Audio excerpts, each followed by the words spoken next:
Dímelo, dímelo, Bo Dominican York. What the is going on? What the is going on? Double twice. Muhammad loco. That's Bo Dominican York, born in June, baby. Listen, real quick. Thank you to my wife for letting me know that yesterday I read you guys the wrong notes. The app that I was using didn't have the updated notes, and I read you guys the wrong notes. You guys got to look up the notes for the 2024 release of Gucci Guilty Poor Home Love Edition. Look up the notes for the 2024. There's juniper oil in there that I didn't say yesterday, and she let me know, and you'll see in the comments that she said that, but I apologize for that. This is a beautiful scent nonetheless. It takes nothing away from how gorgeous this thing is. Absolutely stunning. But today's scent of the day, what I'm rocking right now, what I'm enveloped in, what I am in actually, oh God, man. I was going to actually shower to take it off, but you know what? I'm going to spread my sillage.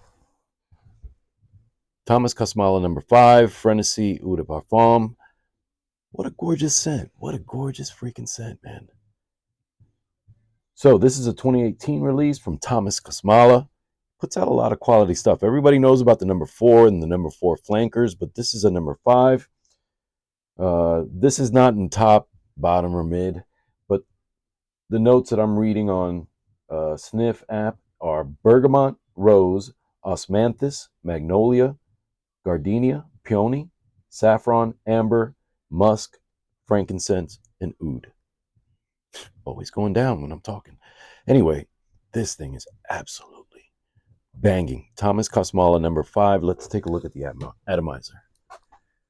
These are good. These are, I don't know. I think they are pressurized. It feels like it's pressurized. It's absolutely gorgeous. It is a stunner. It is a stunner for me. I don't think a lot of people necessarily enjoy this. It got pretty good reviews on Sniff. You don't see a lot of videos on Thomas KOSMALA. Usually it's the same ones where it's on number 4 all the time. You don't really see the other numbers. And I've got a few. I've got number 2, number 3, number 4, the original number 4, number 6, number 10, and then a newer one called Star Chaser. And that has some neroli in it. I love it. I love a good neroli in the morning. But number 5, I feel light, airy, sweet. I do feel floral. I do sense the floral, and I love it. I'm enveloped by it, but it's sweet floral. It's not just a floral. It's a sweet, sweet, sweet floral. And it almost reminds me of, because I would take this definitely in the morning. You know, I choose scents by mood. I don't always do it by temperature, but I definitely do it by mood. And that's from day one. I was just reminiscing today how, when I was wearing Nautica number 5 and Cool Water and all the Polo renditions of the eau de toilettes that I would go through in the 90s and 2000s and 2010s and the Kenneth Coles and, all those different Kenneth Cole, I was into Reaction a lot. I was into freaking that Black Bottle a lot. I forgot what that was. But there was a lot of them. And all of them I kept with me. I pretty much took with me. I bought multiple bottles when I was at a point where I could buy multiples. Because I could find them on the Lowski too for like $20. But I would spray them again and again. This is something you don't have to do. With KOSMALA, you definitely don't have to do that. One and done. I'm not even going to spray my hands again because this is emanating. I went 2 to the back of the neck, 2 under my chest. I sprayed my sweater. I sprayed my clothing, and I haven't done that with KOSMALA yet. I have experimented with spraying on clothing with a lot of my other scents. So that's something I don't talk about a lot, but maybe I should. But this guy right now, number 5, FRENESIE. So beautiful, so light. But at that base probably is where they have that oud, musk, and frankincense. Oh, it just ties everything together. And I think is what helps it last so long. And I don't know about projecting, but I think it's I would assume from everything I'm learning in perfumery that it's a lot of the florals that are carrying the airiness and pushing the scent out. But I'm not 100% sure of that. It's probably a combination of everything, right? It's a formula. They've worked a formula that just smells amazing to me and to my olfactory senses. So this is a beautiful scent. And again, I apologize for the Gucci Guilty, me not getting the right notes yesterday, but geez, this scent of the day, 2025. What are you doing to me? What are you doing to us? This stuff is good. The quality. And honestly, I love all of them. I love all of those Kosmalas. And my wife didn't like any of them except this one. And the first one is the one I gifted her. I gifted her Apres L'Amour #4, which I thought she liked because there was a day that I found it in her car. And look, it must have got wet or something because the uh, the whatever the paper on the bottle, the label. Thank you. That word was eluding me. The label has gotten tainted, but that doesn't change the scent. This, I haven't worn this in so long. #4 is so there's a musky deepness that I love about #4 that is not present with a lot of the others. #4 is beautiful. We'll talk about that in another time. #4 is Now here's one. #3, guys. #3, Crepuscule. If I said that right, Crepuscule Ardent. This is what do you call that?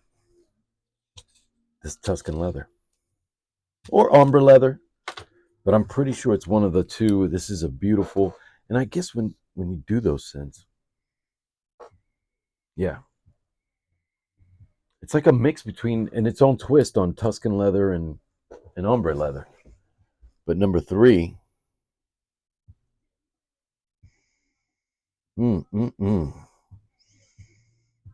yeah, #3 is a banger. It smells like Tuscan leather, and I've had Tuscan leather on skin because I've walked into Neiman Marcus and sprayed my wrist. But I've got a dupe of Tuscan leather, and then I've got Godolphin, which I guess is a twist on Tuscan leather as well. All right, so that's Tuscan leather, right? That's a dupe of Tuscan leather. Let's keep that there. Let's go to Godolphin and see if that smells the same.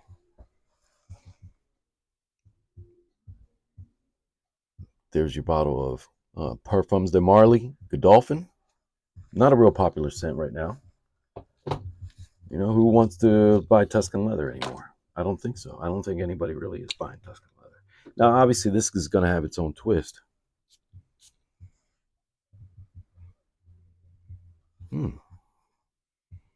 Seems lighter at first. I'm not on paper. It doesn't seem dense at all. The Thomas Kosmala definitely is punchier off strip, and the Parfums de Marly is lighter, even though wearing it didn't feel that way because I have worn this. I've had one full wearing so far, so that's why I haven't even really talked about it. And with FRENESIE, I've worn it at least 2-3 other times, and this is my 4th time really kind of indulging in it and really kind of getting in touch with it in a more profound way, and especially finding out that my wife loves it. Again, the star of this show is Thomas Kosmala #5, but I was kind of just deep diving into this Tuscan leather thing because it's something that I enjoy the scent, and it's kind of ombre leather, which I bought for my wife for her birthday, is what kind of got me into this deep fragrance journey. So this was my first dupe of Tuscan leather, or my first sampling of what Tuscan leather would probably smell like. Now, I also had this in the Woody Oud, but then my wife immediately bought me Oud Wood. So I've got Oud Wood, and I've got now woody oud. Very, very, very similar. Very similar. That cap is so loose. Bottle feels hefty, but the cap's so loose.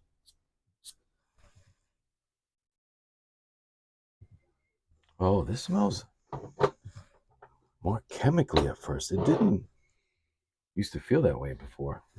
Oh, look, and the top is peeling. I mean, but these are like $20. If you go to Gift Express, these are like $18.95. I haven't used this in so long. Wow, this smells different than on skin. Wow, that smells so much better on skin. This Toscano leather, I know it's a dupe and I know it's $20, but a lot of places are charging $30, $40 for this. As a matter of fact, you might not be able to even find this bottle anymore. I think it comes in a new presentation because this is too close to the Tom Ford styling, right? And I think they might have had some legal action against them. But anyway, Maison Alhambra really gets their profiles pretty close. But on paper, oh, there, it's drying down. The dry down is so much better. Yeah, okay, the openings and the dry downs, I know I should be thinking about that. Godolphin is picking up. It's getting some wings and some balls under it right now. Again, Parfums de Marly, no slouch. No slouch. I've had a full wearing of this. And a beautiful scent. Beautiful, beautiful, beautiful. I think it also has the raspberry note in there. But this one, También Loco. Number 3. And this is why we started talking about Tuscan leather and ombre leather. Wow, that's good. Now, here's another Latafa Maison Alhambra dupe. And a lot of people don't talk about this one anymore. I've got the real ombre leather as well. In the bedroom, I've got the real ombre leather and the real oud wood. And a couple other Tom Fords. All my Tom Fords are actually from my wife. So I've got 4 Tom Fords that are from my wife. Well, 3. 1 that I bought her, 3 that she bought me. But this Maison Alhambra bottle looks cheap. I mean, the label looks cheap, but the bottle's dent is hefty. Let's get a strip out. I made this video way longer than I anticipated. And this scent, actually, I wore a lot during the summer. Smells so much different on paper. Now, this is the lightest, and it is different from the other 3. Wow, it's so good, though. Very close to the ombre leather. The ombre leather outshines this, hands down. But this is a close second. Like a very good second place finish. Wow, and it dries down. Oh my God. Amber and leather is no joke. And I think this presentation is still out there, but again, this might have changed as well. They might have changed the name to something else. I don't know if they changed the bottle 100%. I think I've seen a different bottle, but I don't think they've changed it. This was early in my fragrance journey buying these Maison Alhambras. And you see, I don't know if you can see it, but I've got a whole row of Maison Alhambra dupes in all the Tom Fords, even the Rose Petal, Ebony Fume, fucking Fabulous, then, you know, whatever, the other ones. The Neroli one is beautiful. But this Maison Alhambra definitely works. I haven't worn it in so long. It's definitely a great fragrance just to have. It's a throwaway frag. But again, back to the star of the show. We're going to end it with number 5, FRENESIE from the House of Thomas KOSMALA. A beautiful, sweet flower. Again, held together at the bottom with oud, frankincense, and musk. So I just enjoy this. It's a beautiful scent. Anyway, I was surprised it has rose in it, but then I'm like, I'm not surprised. All these great scents have rose somehow. And other beautiful flowers as well. But the rose is, I think, got a nice touch. Even though it's not super pronounced in this, I can't identify the rose. It just makes me feel like the neroli gives me that feeling of morning freshness. All the flowers in this does that for me. So a sweet morning freshness that lingers and lasts and is sensually playful. This is a very sensual scent to me, and I really love it. Frenesie is an appropriate name. I remember a jazz track called Frenesie, and that's my first thought. And I love the number 5. I'm born June 5th. Obvious. Anyway, que Dios te bendiga. Peace.